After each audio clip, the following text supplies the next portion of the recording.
Ruth 2, 7 through 9 says, "And she said, 'Please let me glean and gather after the reapers are among the sheaves.' And thus she came and remained from the morning until now, and she's been sitting in the house for a little while." And then Boaz said to Ruth, "Listen carefully, my daughter.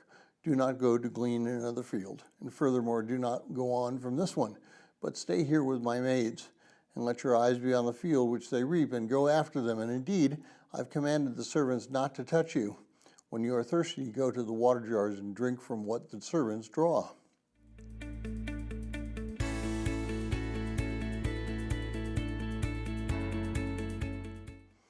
Well, if you're joining us in reading through this 90-day reading plan, today's reading is Ruth 2, and I encourage you to read that passage.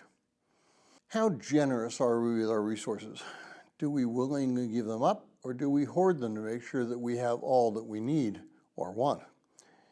Ruth did not assume anything when she moved to Boaz's field.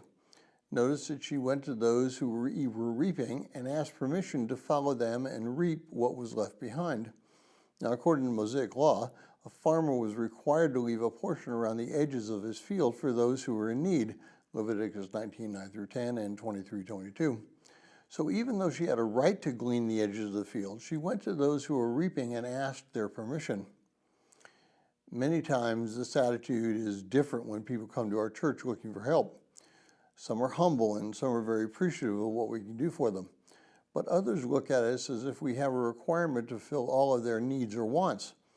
But the attitude that Ruth displayed was one of humility and of service. Boaz recognized this difference in attitude. Boaz saw a young woman in need, but he also knew her story and was willing to help. Boaz was the provider. He was generous in what he gave, and he gave what was required, and even more generously because he gave his wealth. How do we view those who are in need?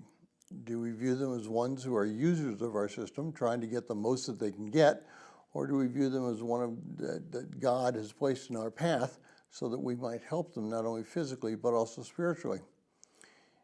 If for a Christian, all money is God's money and all possessions are God's possessions, then we should give based on that criteria. We are responsible for what we do. We are not responsible for what other people do with our resources when we give them. That is between them and God. We can restrict what we give, but we cannot restrict our desire and our requirement to give.